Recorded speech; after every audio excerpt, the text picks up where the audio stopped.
In my family, like we always dance salsa at the parties that we used to go. Like I grew up watching salsa, and not only my relatives, my friends. I mean, like salsa was a big thing in my country. Dance cumbia. My mother taught me how to dance cumbia actually, and that's why they dance the most. I grew up near the coast, so basically in the radio we always hear salsa. And all of the parties that we used to go, there was always salsa involved. Because when I was in Colombia, the parties were more like in the homes, with the family, with the relatives, or with our friends. We just get together in a house and we just sit around in the living room, put chairs around the living room, and you would just, get up and dance. Like everybody would have like a couple and start dancing. And I remember this club. Then a lot of times they have presentation from like big salsa people like Fruco and Sustesos, Watusi and Maria. So it was so cool, and we always went to watch them because there was tremendous people. Honest, when I was a little, we always thought that salsa comes from Puerto Rico because most of the songs that we hear like in salsa was like Hector Lavoe and El Gran Combo. So I always believed that salsa was coming from Puerto Rico. Salsa maybe from the coast. I'm not sure. I'm really not sure.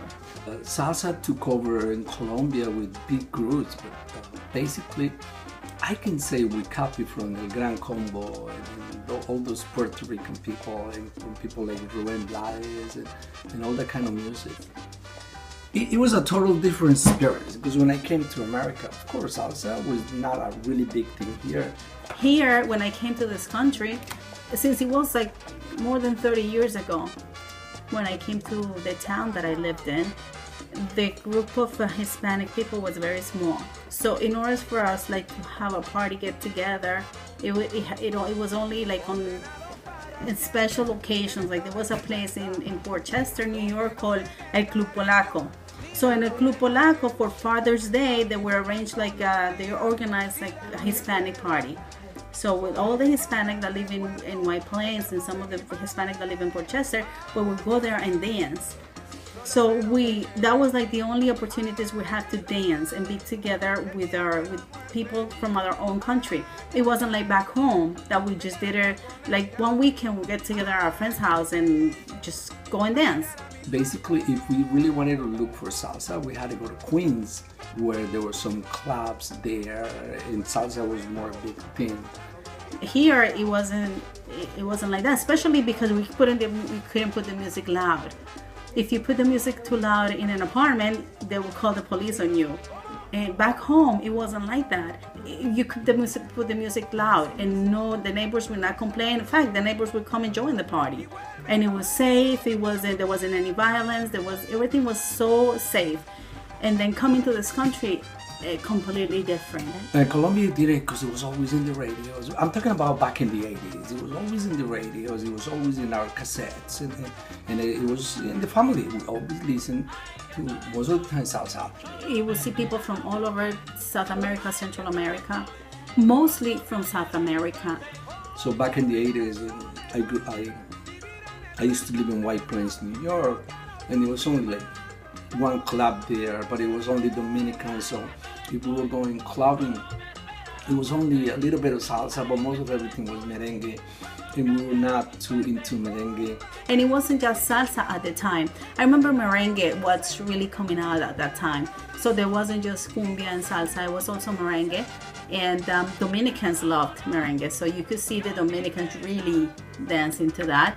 Basically, if you want to listen to salsa and cumbia, and some jazz and all this kind of music, we had to go to Queens. People, we go and dance, and that's what they like to do. That's what we grew up with, dancing, cumbia, salsa.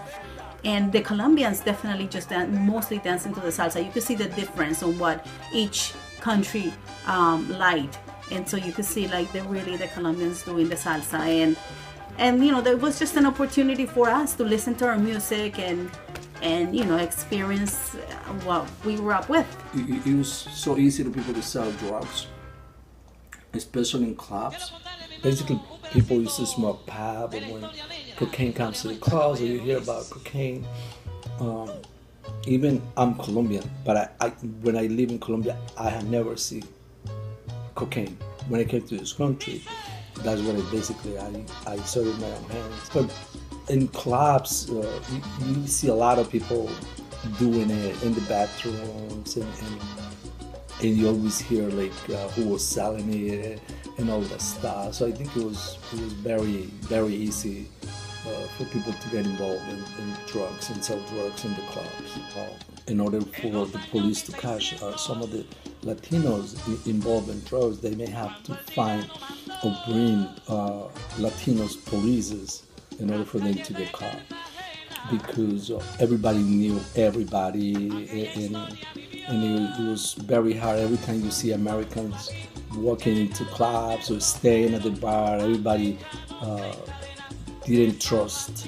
If there were any, I don't remember seeing them. And you could tell that they were interested in the music, but I don't remember seeing them in the club. I remember I knew this guy who were selling drugs back in the time, and they were always watching for non-Latinos. And they knew pretty much who were cops.